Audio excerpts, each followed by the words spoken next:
ഏതെങ്കിലും ഒരു സമയത്ത് വന്ന് ഒരു ഇന്റർവ്യൂ എടുത്തിട്ട് പിന്നെ ഒരു 10 കൊല്ലം പോയാലും സാരമില്ല. ആദ്യം എന്നോട് ചോദിച്ചു, ഇതിനെന്തിനാടാ നീ എന്നെ കാസ്റ്റ് ചെയ്തെന്ന് ചോദിച്ചു. ഞാൻ ഫസ്റ്റ് ചോദിച്ചു, ഈ റോൾ ചെയ്യാൻ ഇന്ത്യയിൽ വേറെ ആരെങ്കിലും എനിക്ക് തോന്നുന്നുണ്ടോ എന്ന് ചോദിച്ചു.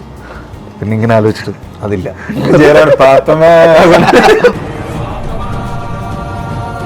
വർഷങ്ങൾക്ക് ശേഷം അല്ലേ എന്ന് പറഞ്ഞു. ഞാൻ പറഞ്ഞു, നിവിനെ അതാണ് പടത്തിന്റെ ടൈറ്റിൽ. അതാ ടൈറ്റിൽ എന്ന് പറഞ്ഞപ്പോൾ കുറേ നേരം എന്നെ ഇങ്ങനെ നോക്കിക്കൊണ്ടിരുന്നു. അവൻ ചിരിച്ചു. പിന്നെ വടക്കൻ സെൽഫിയുടെ ലൊക്കേഷനിൽ വെച്ച് നിവിനോട് കഥ പറഞ്ഞപ്പോൾ നിങ്ങൾ ചെയ്യണം, നിങ്ങൾ എന്തിനാ അഭിനയിക്കുന്നത്, നിങ്ങൾക്ക് ഡയറക്റ്റ് ചെയ്താൽ പോലും, നിങ്ങൾ എന്തിനാ അഭിനയിക്കുന്നത്.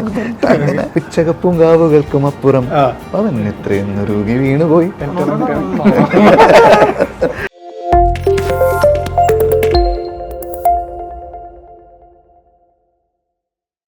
Hi hello and welcome to Skylark Pictures entertainments. അപ്പോൾ മലയാളികൾ ഒരുപാട് എക്സൈറ്റഡ് ആയിട്ട് കാത്തിരിക്കുന്ന ഒരു സിനിമയാണ് വർഷങ്ങൾക്ക് ശേഷം, written and directed by Vineeth Sreenivas. അപ്പോൾ ഇന്ന് വർഷങ്ങൾക്ക് ശേഷത്തിൻ്റെ വിശേഷങ്ങളുമായി എന്നോടൊപ്പം ചേരുന്നു Vineeth Sreenivasan and Visakh Subramaniam. Welcome to Skylark Pictures. Thank you. Okay, അപ്പോൾ വിനീതേട്ടൻ തുടങ്ങാം. നമുക്ക് വർഷങ്ങൾക്ക് ശേഷം ഇപ്പോൾ ഞാൻ പേഴ്സണലി ഒരുപാട് എക്സൈറ്റഡ് ആയിട്ട് നോക്കി കാണുന്ന ഒരു സിനിമയാണ്. വളരെ വളരെ എന്താ പറയുക, വെയിറ്റിംഗ് ആണ് സിനിമ കാണാൻ വേണ്ടിയിട്ട്. അപ്പോൾ എന്ത് തരം സിനിമയാണ് ശരിക്കും വർഷങ്ങൾക്ക് ശേഷം? ഒരു സിനിമ ഇഷ്ടപ്പെടുന്ന എല്ലാവർക്കും ആസ്വദിക്കാൻ പറ്റുന്ന സിനിമയായിരിക്കും എന്നാണ് ഞങ്ങളുടെ തോന്നലും പ്രതീക്ഷയൊക്കെ. ഇതിൽ ഈ ഒരു 70 കാലഘട്ടം തൊട്ടിട്ട് ഇപ്പോൾ ഉള്ള കാലം വരെയുള്ള ക്യാരക്ടേഴ്സിൻ്റെ ജേണി കൂടെ ഈ സിനിമ ഇങ്ങനെ പോകുന്നുണ്ട്. അപ്പോൾ ഒരു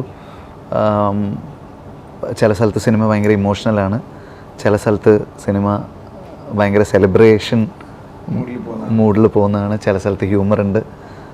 ഇതെല്ലാം വരുന്ന രീതിയിലുള്ളൊരു സിനിമയാണ്. ഒരാളുടെ ലൈഫ് മുന്നോട്ട് പോകുമ്പോൾ അയാളുടെ ലൈഫിൽ ഇതൊക്കെ ഉണ്ടാവുമല്ലോ.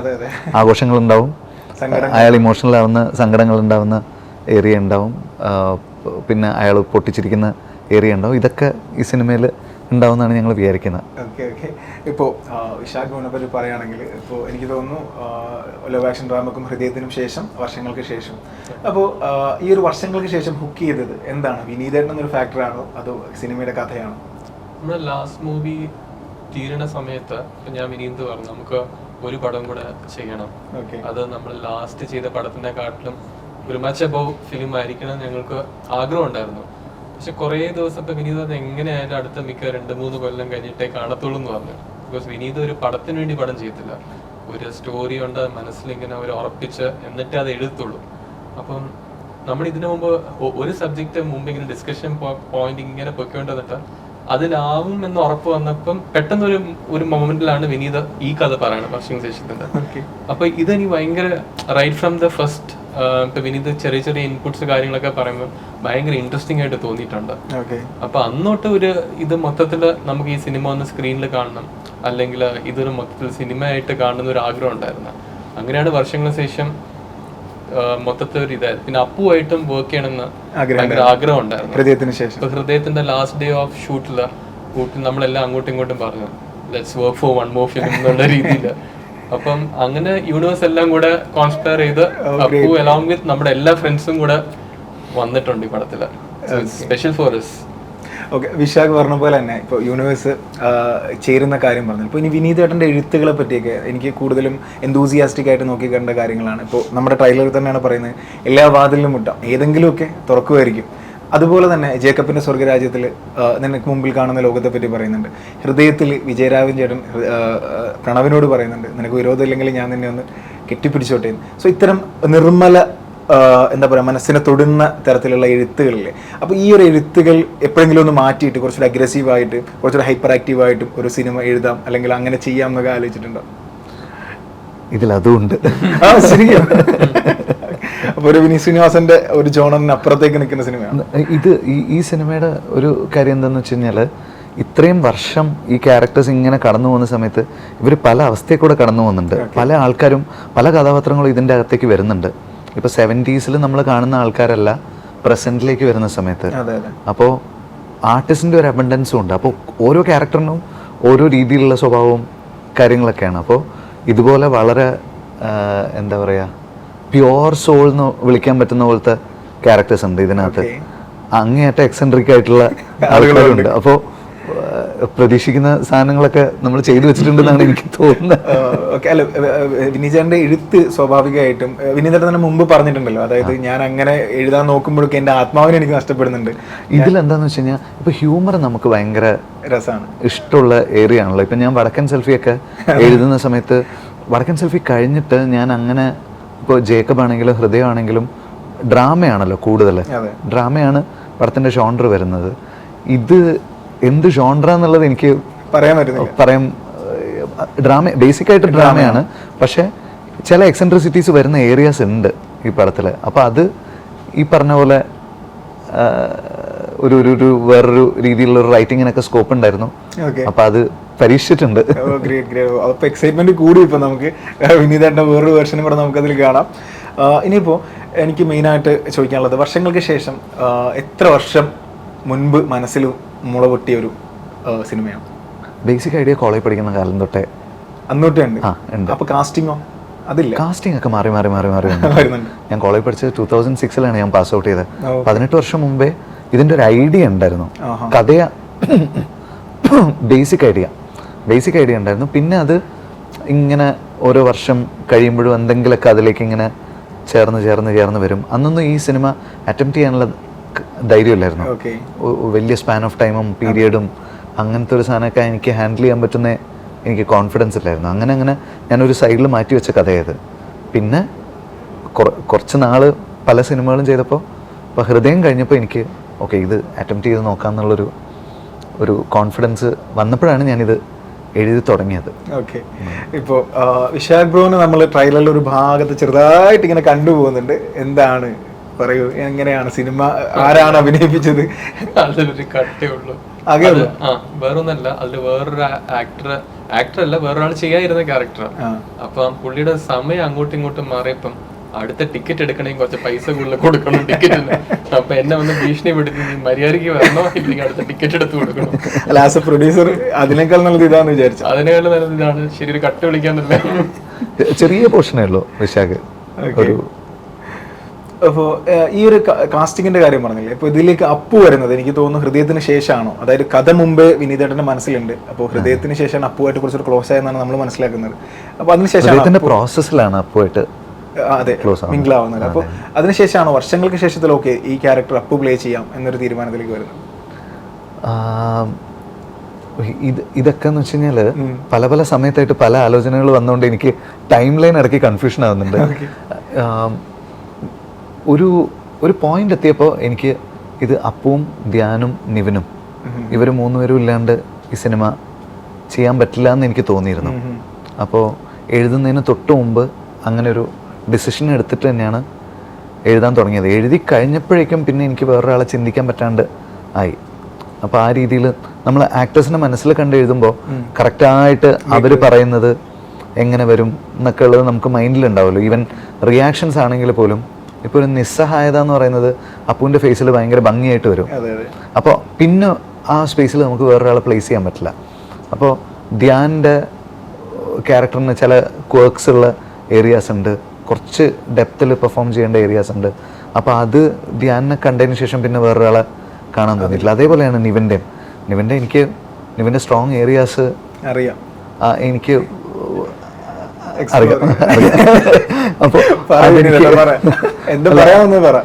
അല്ല, അതുകൊണ്ട് എന്താന്ന് വെച്ച് കഴിഞ്ഞാൽ അതൊക്കെ എക്സ്പ്ലോർ ചെയ്യാനുള്ള ഒരു സ്പേസ് ഉണ്ടെന്ന് തോന്നിയിട്ട് ഇവർ മൂന്നുപേരും മസ്റ്റായിട്ട് വേണമെന്നുണ്ടായിരുന്നു.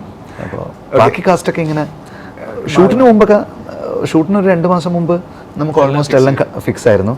അതുവരെ നമുക്കിങ്ങനെ ആളുകൾ ഇങ്ങനെ മാറി മറിഞ്ഞൊക്കെ വന്നിട്ടുണ്ടായിരുന്നു. ഓക്കെ. ഇപ്പോൾ നിവിൻ്റെ കാര്യം പറഞ്ഞപ്പോൾ ഞാൻ വിനീതേട്ടൻ പറയുന്ന തന്നെ വേറെ ഇൻ്റർവ്യൂ കേട്ടു, നിവിനില്ലെങ്കിൽ ചിലപ്പോൾ ഈ സിനിമ മേ ബി സംഭവിക്കില്ലായിരിക്കാം എന്ന് പറഞ്ഞു. അപ്പോൾ നമുക്ക് ട്രെയിലറിൽ കണ്ടപ്പോൾ നിവിൻ അത്രത്തോളം ഒരു ഇമ്പോർട്ടൻ്റ് ആയിട്ട് അതിൽ കാണുന്നില്ല. നമുക്ക് എന്തോ വിരുന്ന് വെച്ചിട്ടുണ്ടെന്നാണ് നമ്മൾ അതിൽ നിന്ന് പ്രതീക്ഷിക്കുന്നത്. അപ്പോൾ നിവിൻ അത്രത്തോളം ഇമ്പോർട്ടൻ്റ് ആയിട്ടുള്ളൊരു പ്ലേ ആണോ വരുന്നത്?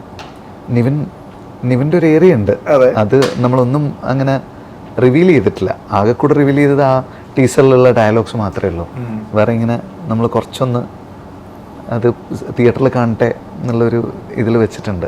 അപ്പം നിവിനാണെങ്കിലും നമ്മൾ റിലീസിന് മുമ്പ് നമുക്ക് അധികം റിവീൽ ചെയ്യേണ്ട, ഈവൻ പ്രൊമോഷനടക്കം പോസ്റ്റ് റിലീസ് വരാം എന്നൊക്കെയുള്ള ഡിസിഷൻ നമ്മൾ എടുക്കാൻ കാര്യം അതാണ്. കാരണം നിവിൻ വന്ന് ഇരുന്ന് കഴിഞ്ഞാലും പടത്തിനെ പറ്റിയിട്ട് നിവിന് ക്യാരക്ടറിനെ പറ്റിയിട്ടൊന്നും കൂടുതൽ സംസാരിക്കാൻ പറ്റില്ല.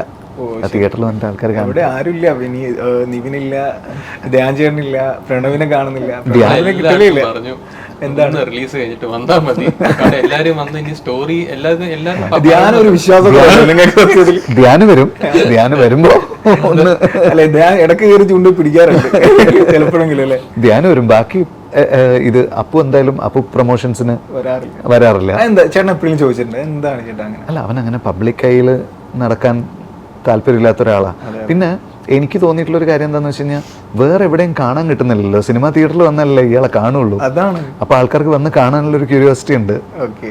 വേറെ എവിടെയും ആക്സസ് ചെയ്യാൻ പറ്റാത്തതിന്റെ ഒരു എക്സ്ക്ലൂസിവിറ്റി ഉള്ള പോലെ തോന്നുന്നുണ്ട്. അത് വളരെ അപൂർവം ആൾക്കാർക്കേ ഉള്ളൂ. അതവിടെ നിന്നോട്ടെ. എന്നാലും നമുക്കൊരു ആഗ്രഹമുണ്ട്, പ്രേക്ഷകർക്ക് ആഗ്രഹമുണ്ട് അതിനേക്കാൾ. ഏതെങ്കിലും ഒരു സമയത്ത് വന്ന് ഒരു ഇന്റർവ്യൂ എടുത്തിട്ട് പിന്നെ ഒരു 10 കൊല്ലം പോയാലും സാരമില്ല. എന്നാലും അല്ലേ വിനീതണ്ണൊന്ന് പറയും കാണുന്നു, ഞങ്ങൾ പറയാൻ ബാക്കിയൊന്നും ഇല്ല. വിശാഖ്, ഇപ്പോൾ ഞാൻ വിശാഖിൽ ശ്രദ്ധിച്ചൊരു കാര്യം എന്താ പറയുക, നമ്മൾ അന്ന് ഞാൻ പറഞ്ഞില്ല, അന്നാണ് നമ്മൾ കാണുന്നത് മൂന്നാർ വെച്ചിട്ട് വർഷങ്ങളായി തന്നെ ഷൂട്ടിൽ തന്നെ കാണുന്നത്. കണ്ടപ്പോൾ മറ്റ് പ്രൊഡ്യൂസേഴ്സ് സ്വാഭാവികമായിട്ട് അങ്ങനെ എനിക്കറിയില്ല സെറ്റിലേക്ക് ഒരുപാട് വന്ന് അത്രയും മിങ്കിളായി നിൽക്കുമോ എന്നുള്ളത്. പക്ഷേ വിശാഖിനെ സംബന്ധിച്ച് വിശാഖ് അവിടെ ഉണ്ട്, അവരിൽ ഒരാളാണ്, പല കാര്യങ്ങളും അവിടെ ചെയ്യുന്നു. സത്യം പറഞ്ഞാൽ എനിക്ക് അറിയില്ല ഒരു പ്രൊഡ്യൂസർ അത്രത്തോളം പ്രൊആക്റ്റീവായിട്ട് സെറ്റ്സുകൾ ഉണ്ടാവുമോ എന്നുള്ളത്. അതെന്താണ്, ഒരു ഫ്രണ്ട്ഷിപ്പ് ബോണ്ടിൻ്റെ പേരിലാണോ അതോ സിനിമയോടുള്ളൊരു? ഞാൻ എൻ്റെ ഫസ്റ്റ് ഫിലിം തൊട്ട് സ്റ്റാർട്ടിങ് തൊട്ട് ഷൂട്ട് ഡേ വരെ നിന്നിട്ടുണ്ടല്ലോ. ഇപ്പം ലവേഷൻ രാമായാലും ഹൃദയമാണെങ്കിലും വർഷങ്ങൾക്ക് ശേഷം ഫുള്ളായിട്ട് നിന്നിട്ടുണ്ട്. അപ്പം നമ്മളൊരു പ്രോജക്റ്റ് ഇഷ്ടപ്പെട്ട്, ബേസിക്കലി എൻ്റെ സ്റ്റോറി ഉണ്ടല്ലോ, സ്റ്റോറി ഇഷ്ടപ്പെട്ട് നമ്മൾ ഇഷ്ടം കൊണ്ടൊരു കാര്യത്തിൽ ഇറങ്ങി തിരിച്ചാൽ നമുക്ക് അതിൻ്റെ പാട്ടാവാൻ തോന്നും. ഒരാളെന്ന് വെച്ചാൽ ഒരു എമൗണ്ട് പൈസ മാത്രം ട്രാൻസ്ഫർ ചെയ്ത് കൊടുത്തുകൊണ്ട് ഒരു പാഷൻ. എനിക്ക് സിനിമ എന്ന് പറഞ്ഞൊരു ക്രേസ് ഉണ്ട്, പാഷനുണ്ട്. പിന്നെ ഇങ്ങനത്തെ ഒരു വലിയ പ്രോജക്റ്റ് ആകുമ്പോൾ ഇപ്പം വിനീത് ഒരു ടെൻഷൻ എടുക്കുന്നുണ്ട്. അപ്പം എനിക്ക് ചിലപ്പം ഞാൻ ആ സെറ്റിലുണ്ടെങ്കിൽ ചിലപ്പോൾ എനിക്ക് ഒരു സിറ്റുവേഷൻ പറയുകയാണെങ്കിൽ ആ സ്പോട്ടിൽ നിന്ന് നമുക്ക് ഹാൻഡിൽ ചെയ്യാൻ പറ്റും. അല്ലാതെ നമുക്കൊരു ഫോൺ വിളിച്ച് ഇത് ഇങ്ങനെയാണെന്നെല്ലാം പറഞ്ഞ് ചിലപ്പോൾ ഡിഫിക്കൽട്ട് ആയിരിക്കും. അപ്പോൾ എനിക്ക് മനസ്സിലാവത്തില്ല അവിടെ എന്താണ് സിറ്റുവേഷൻ ഹാൻഡിൽ ചെയ്യണമെന്ന്. അപ്പോൾ അതുകൊണ്ടാണ് ഞാൻ പേർപ്പസ് ആയിട്ട് സെറ്റിൽ എല്ലാ ദിവസവും നിന്ന് അതൊന്ന് ഭംഗിയായിട്ട് കൊണ്ടുപോകാൻ ശ്രമിക്കണത്. അപ്പോൾ അത് മാത്രമല്ല, ഇപ്പോൾ ഷൂട്ടിങ്ങിൽ ഇൻവോൾവ് ആവുക, നിങ്ങളുടെ ഒരു ഫ്രണ്ട് സർക്കിൾ ഉണ്ടല്ലോ, എനിക്ക് തോന്നുന്നു വേറെ ആരുമായിട്ടും അങ്ങനെ പടങ്ങൾ നിലവിൽ ചെയ്തിട്ടില്ല. മറ്റുള്ള കഥകൾ വരാറുണ്ടോ? കഥയൊക്കെ കേൾക്കാറുണ്ടോ? കഥകൾ ഇഷ്ടം പോലെ വരാറുണ്ട്, അതറിയാം, ഇഷ്ടം പോലെ സ്റ്റോറിയും കേൾക്കാറുണ്ട്. പക്ഷെ ഞാൻ ബേസിക്കലി ഇപ്പം സിനിമ എനിക്ക് കുറേ പടങ്ങൾ ചെയ്യണം, കുറേ പടം എടുക്കണം, അങ്ങനെ ഒന്നുമില്ല. എനിക്ക് ചെയ്യണ പടങ്ങൾ ഭയങ്കര വൃത്തിയായിട്ട് ചെയ്യണം, അല്ലെങ്കിൽ ആ സിനിമ സ്റ്റാർട്ട് തൊട്ട് എൻ്റെ വരെ വൃത്തിയായിട്ട് തിയേറ്ററിൽ റിലീസ് ചെയ്യണം എന്നൊരു ആഗ്രഹമുണ്ട്. അതുകൊണ്ടാണ് ഒരു 1 at a time എന്നുള്ള രീതിയിൽ സിനിമകൾ ചെയ്യണം. പിന്നെ എനിക്ക് ഇപ്പം നമ്മൾ 2 പടമേ ചെയ്യണം. വിനീത് ഒരു ഫ്രണ്ടിന് കീഴിൽ എനിക്ക് വിനീതിൻ്റെ ഒരു ട്രസ്റ്റ് ഉണ്ട്. അപ്പം ഒരു സിനിമ ചെയ്യുമ്പോൾ ഏറ്റവും കൂടുതൽ ആവശ്യം ട്രസ്റ്റാണ്. അപ്പോൾ എനിക്കത് വിനീതിൻ്റെ കഴിഞ്ഞ പടത്തിലോട്ട് ഇപ്പം വരയ്ക്കും അതുകൊണ്ട് അതാണ് എനിക്കൊരു കംഫർട്ട് സോൺ. വിനീതായിട്ട് സിനിമ ചെയ്യാനും ആഗ്രഹം. ഇനി അങ്ങോട്ട് മുമ്പോട്ടും വിനീത് വിളിച്ച് എൻ്റെ അടുത്ത് എടാ നമുക്ക് അടുത്തൊരു പ്രോജക്റ്റ് ചെയ്യാൻ, ഞാൻ വേറെ ഒന്നും ആലോചിക്കത്തില്ല, എസ് ആയിരിക്കും പറയണ. പിന്നെ ആയിരിക്കും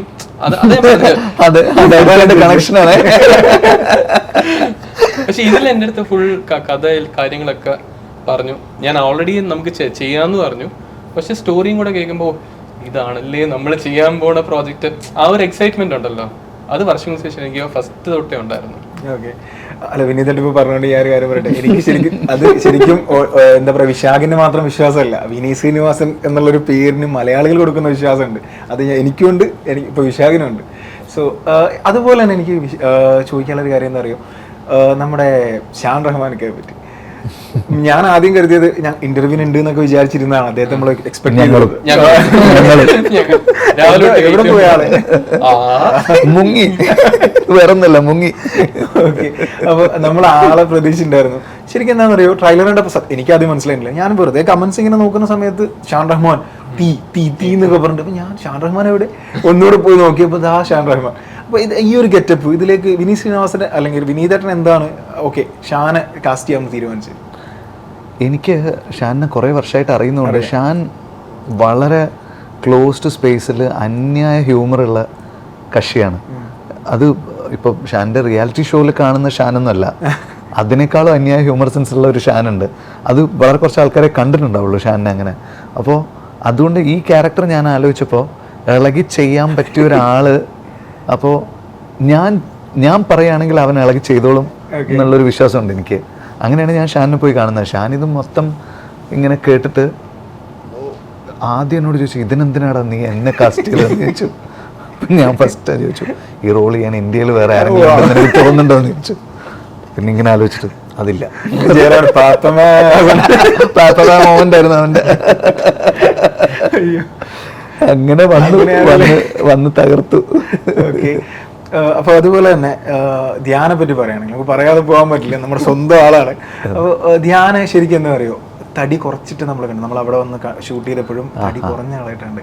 എനിക്ക് തോന്നുന്നു രണ്ട് കാര്യങ്ങൾ എനിക്ക് തോന്നിയത്. ഒന്ന്, വിനീതേട്ടവൻ തടി വെച്ച് പോവാണല്ലോ, എന്നാൽ പിന്നെ ക്യാരക്ടറിന് ഇങ്ങനെ ഒരു സ്വഭാവം ഉണ്ടെന്ന് വെച്ചിട്ട് തടി കുറപ്പിക്കുക, അങ്ങനെ കുറപ്പിച്ചതാണോ അതോ ശരിക്കും കഥാപാത്രം ആവശ്യപ്പെട്ടിട്ടാണ്? ഇല്ല, ശരിക്കും കഥാപാത്രം ആവശ്യപ്പെട്ടിട്ട് കുറച്ചാണ്.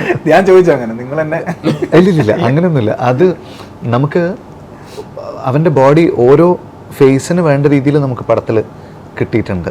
അപ്പോൾ വന്ന് ജോയിൻ ചെയ്യുന്ന സമയത്ത് ഒരു 25-26 വയസ്സൊക്കെ ഉള്ള ആളായിട്ടാണ് വേണ്ടത്. ആ സമയത്ത് ഒരു ഫിസിക്കും, പിന്നെ ഏർലി പോർഷൻസ് എടുക്കുമ്പോഴേക്കും കുറച്ചുകൂടെ സ്ട്രിക്റ്റ് ആയിട്ട് ഡയറ്റ് പിടിച്ചിട്ട് കുറച്ചുകൂടെ മെലിഞ്ഞിട്ട് അങ്ങനെ കിട്ടിയിട്ടുണ്ട്. പിന്നെ സെക്കൻഡ് ഹാഫ് ആയപ്പോഴേക്കും നല്ല ഫുഡൊക്കെ അടിച്ചിട്ട് ആശാൻ വന്ന് ഇച്ചിരിയും കൂടെ തടി വെച്ചിട്ട് അങ്ങനെയും കിട്ടിയിട്ടുണ്ട്. ഓക്കെ.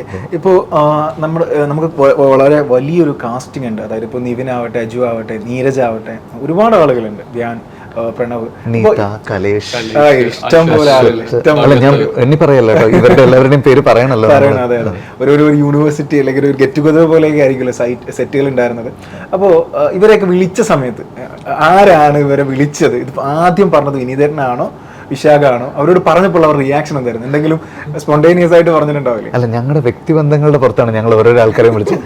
എനിക്ക് നല്ല ക്ലോസ് ആയിട്ടുള്ള ആൾക്കാരെ ഞാനും, വിശാഖിന് നല്ല ക്ലോസ് ആയിട്ടുള്ള ആൾക്കാരെ വിശാഖോ വിളിച്ചത്. എന്തായിരുന്നു ഇപ്പൊ നിവിനെ വിളിച്ചത്? നിവിന്റെ റിയാക്ഷൻ? നിവിനെ ഞാനാ വിളിച്ചത്. നിവിനോട് ഞാൻ ആദ്യം ചെന്ന്, എടാ ഒരു സംഭവം പറയാനുണ്ടെന്ന് പറഞ്ഞു. അപ്പോൾ ഇന്ന പോലെയാണ് എന്ന് പറഞ്ഞിട്ട്, അപ്പം നിവിൻ ഭയങ്കര കുറേ നാൾ കഴിഞ്ഞിട്ടാണല്ലോ നമ്മളൊരു സംഗതി ഒരുമിച്ച് ചെയ്യാന്ന് ഡിസ്കസ് ചെയ്യുന്നത്. അപ്പോൾ ഞാൻ വീട്ടിൽ ചെന്ന് അവനെ കണ്ട് നമ്മൾ സോഫയിൽ ഇങ്ങനെ ഇരിക്കുന്ന സമയത്ത് നിവിൻ എൻ്റെ അടുത്ത് ഇങ്ങോട്ട് പറഞ്ഞു, വർഷങ്ങൾക്ക് ശേഷമല്ലേ എന്ന് പറഞ്ഞു. ഞാൻ പറഞ്ഞു, നിവിനെ അതാണ് പടത്തിൻ്റെ ടൈറ്റിൽ, അതാ ടൈറ്റിൽ എന്ന് പറഞ്ഞപ്പോൾ കുറേ നേരം എന്നെ ഇങ്ങനെ നോക്കിക്കൊണ്ടിരുന്നു. അവൻ ചിരിച്ചു ഇങ്ങനെ. എന്നിട്ടാണ് നിവിൻ്റെ അടുത്ത് പറയുന്നത്. പറഞ്ഞു കഴിഞ്ഞ് ആദ്യം ഞാൻ പറഞ്ഞ ഉടനെ അവനൊരു ചെറിയ പടച്ചോനെ എന്ന് പറയുന്നൊരു ഫീൽ ഉണ്ടായിരുന്നു. ഇത് ഞാൻ പറഞ്ഞു, ഇത് നന്നായിരിക്കും എന്ന് പറഞ്ഞ് എൻ്റെ ഉറപ്പ്. അപ്പോൾ എന്നോട് പറഞ്ഞു, എല്ലാം മറന്ന് ചെയ്യേണ്ടി വരും. ഞാൻ എല്ലാം മറന്ന് ചെയ്തു. അങ്ങനെ പിന്നെ നിവിന് ചെറിയ ഡൗട്ട്സും കാര്യങ്ങളൊക്കെ ഉണ്ടായിരുന്നു ഇത് ചെയ്യുന്ന സമയത്ത്. പക്ഷേ സെറ്റിൽ വന്ന് ആ കോസ്റ്റ്യൂം ഇട്ട് ആദ്യത്തെ സീൻ തുടങ്ങിയപ്പോൾ തൊട്ട് അവനൊരു പരിപാടി തുടങ്ങിയിട്ട് 4ാമത്തെ ദിവസം തീർത്തു പോകുന്നവരെ ആ ഒരൊറ്റ സാധനത്തിൽ ഈ ക്യാരക്ടർ പിടിച്ചിട്ട് തന്നെയാണ് പോയത്. 4 ദിവസം ഉണ്ടായിരുന്നുള്ളൂ.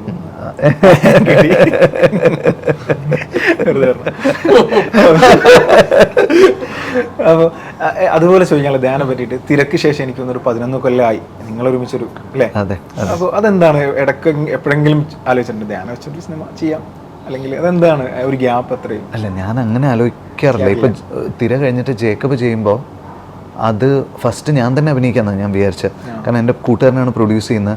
അപ്പോൾ നമ്മളതൊരു ചെറിയ രീതിയിൽ ചെയ്യാം എന്ന് ആലോചിച്ച ഒരു സിനിമയാണ്.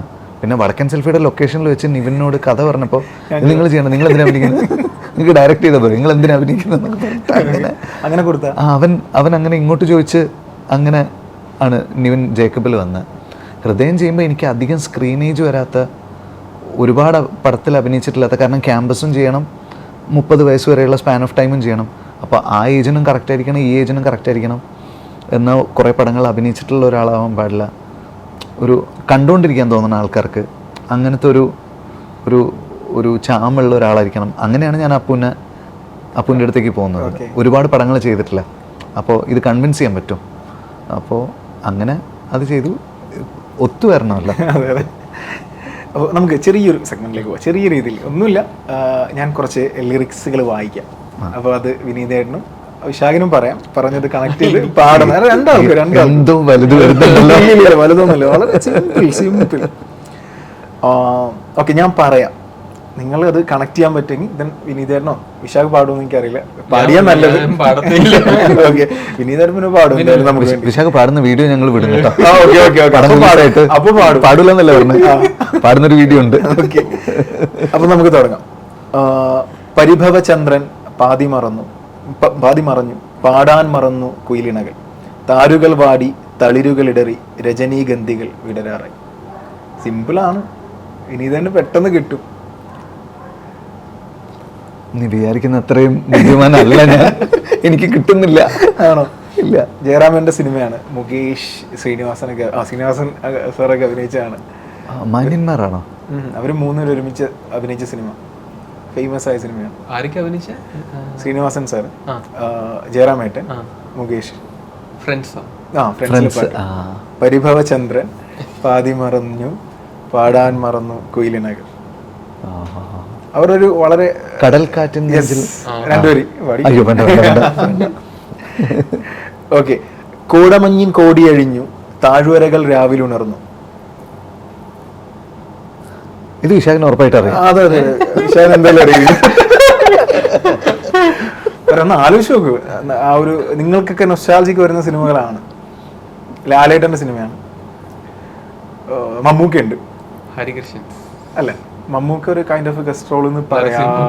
അല്ല നരസിംഹ അല്ല. വിനീതേട്ടൻ ഒരുപാട് ഇഷ്ടപ്പെട്ട ഒരു സ്ഥലത്തിന്റെ പഴയ പേര് നമ്പർ 20 പാട്ടേതാ? കോടമഞ്ഞിൻ കോടിയഴിഞ്ഞു. അയ്യോ, അത് വെച്ച് പിടിക്കായിരുന്നു. ഏതാ പാട്ട്? താഴ്വരകൾ രാവിലെ ഉണർന്നു. ഇതല്ലേ പിച്ചകപ്പൂങ്കാവുകൾക്കും അപ്പുറം അവൻ ഇത്രയും നുരുകി വീണുപോയി. ഓക്കെ. യദുകുലം അറിയാതൊരു രാവിൽ കരതലം കവരാനണയും ഞാൻ. അത് ചിലപ്പോൾ പാടായിരിക്കും. ക്ലൂ തരാം. ദിലീപേന്റെ മൂവി, കാവ്യ മാധവനാണ് പേര്. ലാൽ സാർ ഉണ്ട്, സിദ്ദീഖ് ലാൽ. കുറച്ച് പഴയ സിനിമയാണ്.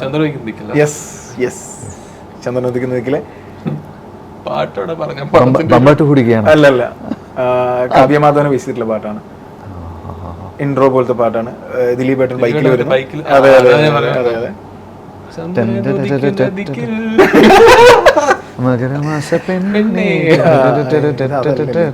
അതല്ല, അമ്പാടിപ്പയ്യുകളാണ്. സോറി, അതെനിക്ക് തെറ്റുണ്ട്, ഞാൻ പിന്നെ പറഞ്ഞു. സൂര്യനും സ്വന്തം ചന്ദ്രനും സ്വന്തം സന്ധ്യയെ നീ സ്വന്തം. സൂര്യനും സ്വന്തം ചന്ദ്രനും സ്വന്തം. ഹരികൃഷ്ണൻ. അതൊക്കെ പാട്. പൂജാബിംബം. പൂജാബിംബം മിഴി തുറന്നു താനേ നട തുറന്നു സ്വയംവര സന്ധ്യ രാജകുമാരി വന്നു തിരുനടയിൽ. അല്ലേ? സൂപ്പർ. അസുലഭ രചനകളിൽ മധുവിധുരാവുകളിൽ വസന്തമാം പൂങ്കൊമ്പിൽ നമ്മൾ തേന്മലരുകൾ. എന്തെങ്കിലും ക്ലൂ തരുമോ? ചാക്കോസിന്റെ പടം, വിദേശത്ത് ഷൂട്ട് ചെയ്ത പടം. അസുലഭ രചനകളിൽ മധുവിധുരാവുകളിൽ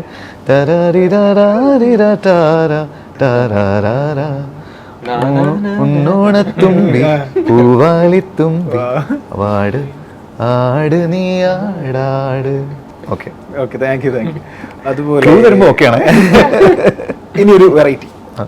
സല്ലാപ നൗകയിൽ ചന്ദ്രമണി പൊയ്കയിൽ അല്ലീതൽ പൂ തിരഞ്ഞു നീയണഞ്ഞ വേളയിൽ ആദ്യാനുരാഗമാം നെയ്വിളക്കുമായി ഞാൻ ആരെയാരെ കാത്തിരുന്നു മുത്തുകൊണ്ട് മൂടുവാൻ.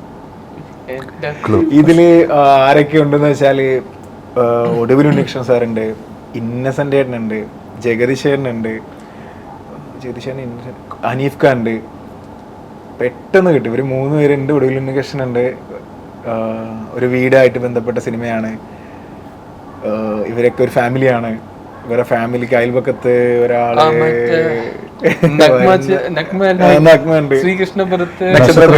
അതിലെ പാട്ടാണ്. മനസ്സിലായി? പാട്ട് മനസ്സിലായില്ല. ഫണ്ണി സോങ് ആണോ? അത് തന്നെ, ഫണ്ണി. അതായത് 3 വേർഷൻ ഉണ്ട് അതില്. എനിക്ക് തോന്നുന്നു ഇളയരാജ സാർ ആണ് എന്ന് തോന്നുന്നു അത് സംഗീതം ചെയ്തിട്ടുള്ളത്. 3 വേർഷൻ. ഇന്നസെന്റ് അറബിയായിട്ട് വരിക. പണ്ട് കുറെ കണ്ടിട്ടുള്ള പടം ഇത്. അമ്പിളിപ്പൂമാരാണ്. അമ്പിളിപ്പൂ മാറണം.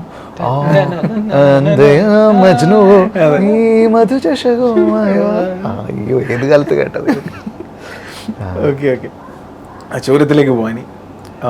എനിക്ക് എന്താ പറയുക, വിനീതേട്ടനോട് ചോദിക്കാനുള്ള ചോദ്യം എന്താണെന്നറിയോ, ഈ ഒരു എഴുത്തിൻ്റെ ശൈലി ഉണ്ടല്ലോ, അതായത് ഞാൻ എപ്പോഴും നോട്ട് ചെയ്തിട്ടുള്ളൊരു കാര്യമാണ്, വിനീതേട്ടൻ എപ്പോഴും ചോദിക്കണം എന്ന് ആഗ്രഹിച്ചൊരു ചോദ്യമാണ്, ഒരു കഥ മനസ്സിൽ ഡെവലപ്പ് ആയി കഴിഞ്ഞാൽ ആ കഥ മനസ്സിലിട്ട് പരുവപ്പെടുത്തി അതിൻ്റെ ക്ലൈമാക്സ് വരെ ആയതിനു ശേഷമാണോ പേപ്പറിലേക്ക് ആക്കുക, അതോ ഒരു ഹിൻഡ് കിട്ടിയാൽ എഴുതി തുടങ്ങി അത് തനിയെ സംഭവിക്കുന്നതാണ്? ഏതാണ്ട് ഒരു മേജർ ഏരിയാസ് ഉണ്ടല്ലോ, അതായത് തുടക്കം, മിഡ് പോയിന്റ്, ക്ലൈമാക്സ്, ടൈലൻഡ്, ഇത്രയും കിട്ടി കഴിഞ്ഞാലാണ് ഞാൻ മിക്കവാറും തുടങ്ങിയിട്ടുള്ളത്. ഓക്കെ. അപ്പോൾ അതിൻ്റെ ഇടയിലൊക്കെ നമുക്ക് ചില സാധനങ്ങളൊക്കെ ഡീറ്റെയിൽ ഉണ്ടാവില്ല. അപ്പോൾ പിന്നെ കുറേ വോയിസ് നോട്ട്സ് ഉണ്ടാവും, ഐഡിയാസ് വരുമ്പോൾ ഒക്കെ കളക്ട് ചെയ്ത് ഈ വോയിസ് നോട്ട്സ് ഒക്കെ ഞാനൊന്ന് ഷോർട്ട് ചെയ്ത് മൊത്തം കേട്ടിട്ട് ഓക്കെ ഇതൊരു പടത്തിനുള്ള മെറ്റീരിയൽ ഉണ്ടെന്ന് തോന്നിക്കഴിഞ്ഞാൽ ആദ്യം സീൻ ഓർഡർ ഉണ്ടാക്കാൻ തുടങ്ങും. അത് ഏറ്റവും സിമ്പിളായിട്ട് ഏറ്റവും ഈസി ആയിട്ടുള്ള ഒരു സീൻ ഓർഡർ ഫസ്റ്റ് ഉണ്ടാക്കും. ആ സീൻ ഓർഡർ ഇട്ട് കഴിഞ്ഞതിന് ശേഷമാണ് പിന്നെ ആ സീൻ ഓർഡറിൽ എന്തൊക്കെ കുറയ്ക്കണം, കൂട്ടണം, പിന്നെ എന്തൊക്കെ മാറ്റണം, അങ്ങനത്തെ. അപ്പോൾ ആ സീൻ ഓർഡർ ഡെവലപ്പ് ചെയ്ത് അത് ഫൈൻ ട്യൂൺ ചെയ്തതിന് ശേഷമാണ് എഴുത്തിലേക്ക്. ഇപ്പോൾ ഡയലോഗ്സ് ഒക്കെ ആ മൊമെന്റിൽ കണ്ടിന്യൂസ്ലി വരുന്നതാണോ, ഫ്ലോ ആണോ? ചിലതൊക്കെ എന്താണെന്ന് വെച്ച് കഴിഞ്ഞാൽ നേരത്തെ നമുക്കിങ്ങനെ യാത്ര ചെയ്യുമ്പോഴും അല്ലെങ്കിൽ ആലോചിക്കുമ്പോഴൊക്കെ എന്തെങ്കിലുമൊക്കെ കീ സാധനങ്ങൾ കിട്ടും, അപ്പോൾ അത് റെക്കോർഡ് ചെയ്ത് വയ്ക്കും. അപ്പോൾ അങ്ങനെ കിട്ടിയിട്ടുള്ള കുറേ ഡയലോഗ്സ് ഉണ്ട്. ഈ പയ്യന്നൂർ കോളേജിൻ്റെ വരാനൊക്കെ ഞാൻ സ്ക്രിപ്റ്റ് എഴുതുന്നതിന് മുമ്പ് തന്നെ ഞാൻ റെക്കോർഡ് ചെയ്ത് വെച്ചതാണ്. അപ്പോൾ അതുപോലെ കുറേ സീൻസ്, അപ്പം അങ്ങനെ റെക്കോർഡ് ചെയ്ത് വെച്ച മെറ്റീരിയൽ ഉണ്ടാവും. പിന്നെ സ്പോട്ടിൽ എഴുതുമ്പോൾ അതിങ്ങനെ മാറി മറിഞ്ഞൊക്കെ വരും. ഓക്കെ. ഇപ്പോൾ അപ്പുവിനെ ക്യാമറ വെക്കുമ്പോൾ, അപ്പുവിൻ്റെ ആംഗിൾ, ചേട്ടന് മനസ്സിലായ ചോദ്യം എന്താണെന്നല്ലേ, അപ്പുവിന് ക്യാമറ വെക്കുമ്പോൾ ലാലേട്ടൻ്റെ ചില റെഫറൻസുകൾ ചേട്ടൻ തന്നെ പറഞ്ഞിട്ടുണ്ടല്ലോ, ചില ചിരികൾ, ചില നടപ്പ്, ചില എന്താ പറയുക, ചില ബോഡി ലാംഗ്വേജ് ഒക്കെ ലാലേട്ടൻ്റെ ഓഫ്കോഴ്സ് അത് ഉണ്ടാവുമല്ലോ. പക്ഷേ ഇത് ക്യാമറയിൽ ഒപ്പിയെടുക്കുക എന്ന് പറയുന്നത് ഒരു സ്കില്ലാണ്. സോ ഇത് ശരിക്കും ഒരു വാണിജ്യ താല്പര്യാർത്ഥം ചെയ്യുന്നതാണോ അതോ ഒരു സ്നേഹവും ആഗ്രഹവും കൊണ്ട്? അവൻ്റെ ബോഡിയിലുണ്ട് അതുണ്ട്. അത് ഒന്നെന്താണെന്ന് വെച്ച് കഴിഞ്ഞാൽ നേച്ചർ ഓഫ് ദി സിനിമ മാറിയല്ലോ. ഇപ്പം 90s നമ്മൾ കണ്ടിട്ടുള്ള സിനിമകളല്ലല്ലോ ഇപ്പം നമ്മൾ കാണുന്നത്. അപ്പോൾ ഇപ്പോൾ അപ്പോൾ ഒരു ക്യാരക്ടർ ചെയ്യുന്ന സമയത്ത് ഈ ജനറേഷനിലുള്ളൊരു യങ്സ്റ്ററായിട്ടാണല്ലോ വന്ന് നിൽക്കുന്നത്. അപ്പോൾ നമുക്ക് ഒരിക്കലും ബോഡിയിൽ ആ സാധനം നമുക്ക് ഫീൽ ചെയ്യില്ല. പക്ഷെ ഞങ്ങൾ വർഷങ്ങൾക്ക് ശേഷം ചെയ്യുമ്പോൾ വർഷങ്ങൾക്ക് മുമ്പുള്ളൊരു ക്യാരക്ടറാണല്ലോ ചെയ്യുന്നത്.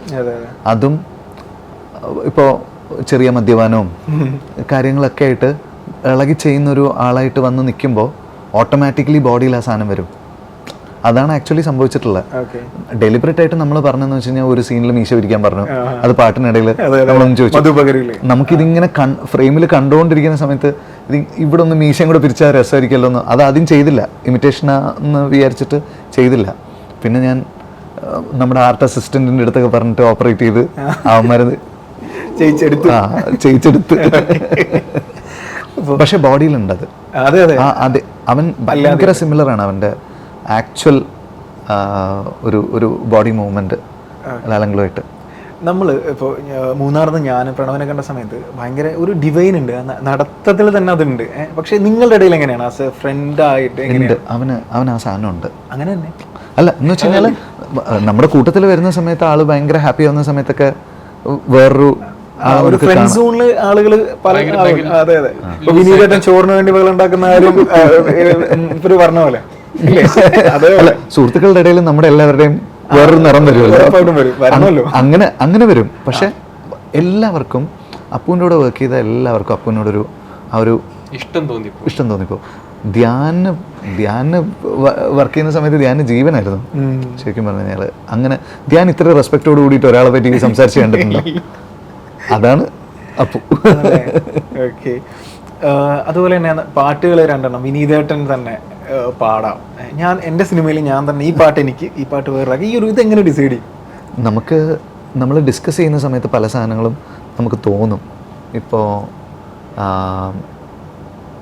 സിംഗേഴ്സിനെ ചൂസ് ചെയ്യുന്നത് ഭയങ്കര ട്രിക്കി ആയിട്ടുള്ള കാര്യമാണ്. ഇപ്പം തട്ടത്തിൻ്റെ സമയത്ത് നമ്മൾ മുത്തുച്ചിപ്പി നമ്മൾ 2 വോയിസും, സച്ചിൻ്റെ വോയിസും രമ്യയുടെ വോയിസും അങ്ങനെ ചൂസ് ചെയ്ത് പിടിച്ചിട്ടുള്ളതാണ്.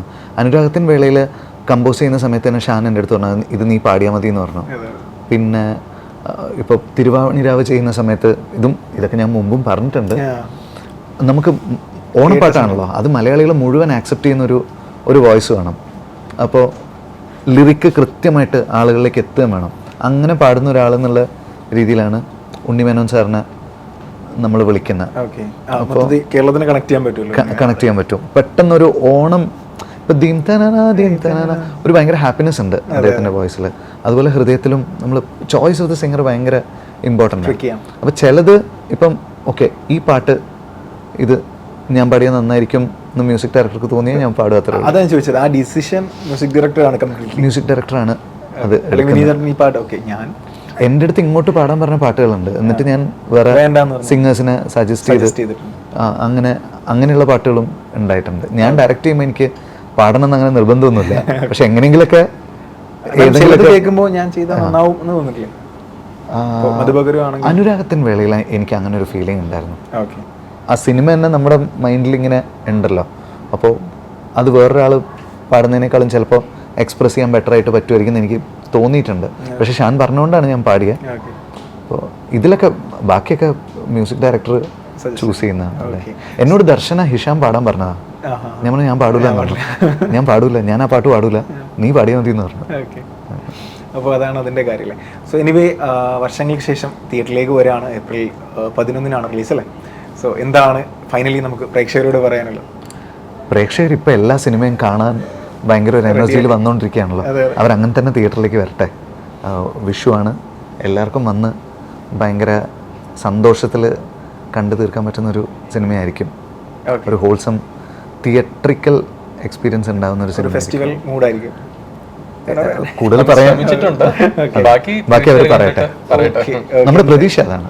അതെ. എന്തായാലും ഒരു വൻ വിജയമാവട്ടെ സിനിമ. ഇനിയും ഒരുപാട് സിനിമകൾ നിങ്ങൾക്കും ഒരുമിക്കാൻ സാധിക്കട്ടെ. Thank you so much. Thank you so much.